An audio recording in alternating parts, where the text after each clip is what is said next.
ഞങ്ങളുടെ തട്ടകത്തിൽ പൂരമാണ് കേട്ടോ. അപ്പോൾ അമ്മയുടെ തറവാടായത് കാരണം അമ്മയുടെ റിലേറ്റീവ്സ് മൊത്തം നമ്മുടെ വീട്ടിലേക്ക് വരാറുണ്ട്.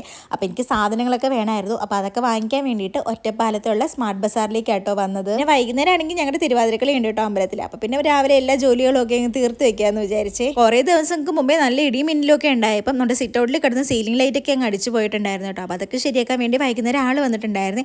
ഇപ്രാവശ്യം നിങ്ങൾ ഒരു കളറല്ല കേട്ടോ, മൾട്ടി കളർ വേണമെന്നൊക്കെ പറഞ്ഞിട്ട് അങ്ങനെയൊക്കെ സെറ്റ് ചെയ്തിട്ടുണ്ട്. ആകെ പള്ളിപ്പെരുന്നാൾ പോലെ ഉണ്ടായിരുന്നു കേട്ടോ. അങ്ങനെ ഞങ്ങളിതാ തിരുവാതിരക്കളിക്ക് പോകാൻ വേണ്ടി റെഡി ആവുകയാണേ. അങ്ങനെ അച്ചുട്ടീനെയൊക്കെ റെഡിയാക്കി ഞാനും ഇതാ റെഡിയായി പുറത്തോട്ട് ഇറങ്ങിയപ്പം ലൈറ്റൊക്കെ അവിടെ സെറ്റ് ചെയ്തിട്ടുണ്ടായിരുന്നു കേട്ടോ.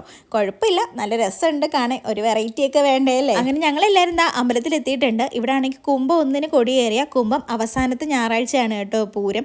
പൂരം എന്നല്ല, ഇവിടെ താലപ്പൊലി എന്നാണ് കേട്ടോ പറയുക. അതുകൂടാതെ ഇവിടെ കൊടിയേറി എന്നല്ല കേട്ടോ പറയുക, പാട്ട് തുടങ്ങിയതാണ്. കളമ്പാട്ട് താലപ്പൊലി മഹോത്സവം എന്നാണ് കേട്ടോ ഈ പൂരത്തിന്റെ പേര്. ഞാനും രേഷ്മയും കൂടിയിട്ട് ഞങ്ങളുടെ തിരുവാതിരക്കളിക്കുള്ള താലമൊക്കെ സെറ്റ് ചെയ്യണമായിരുന്നു കേട്ടോ. അപ്പോൾ അതൊക്കെ റെഡിയാക്കിയ ശേഷം ഞങ്ങളുടെ പ്രോഗ്രാം തുടങ്ങി. നമ്മുടെ സ്വന്തം തട്ടകത്തിൽ കളിച്ചതുകൊണ്ടാവും ഇത് കളിച്ചു കഴിഞ്ഞപ്പോൾ ഭയങ്കര സന്തോഷമായിരുന്നു കേട്ടോ. അതൊക്കെ കഴിഞ്ഞിട്ട് ഞങ്ങൾക്ക് ട്രോഫിയൊക്കെ കിട്ടിയിട്ടുണ്ടായിരുന്നു. അപ്പോൾ അത് കഴിഞ്ഞ് പോകാൻ നിൽക്കുമ്പോഴാണ് മക്കളെ പോവല്ലേ, ഇവിടെ ഫുഡുണ്ട്, കഴിച്ചിട്ട് പോയാൽ മതിയെന്ന്. നല്ല വെജിറ്റബിൾ ബിരിയാണി ആയിരുന്നു കേട്ടോ. അങ്ങനെ അതുമൊക്കെ കഴിച്ച ശേഷം ഞങ്ങളിതാ എല്ലാവരും കൂടി നടന്ന് അങ്ങോട്ട് വീട്ടിലേക്ക് പോയേ.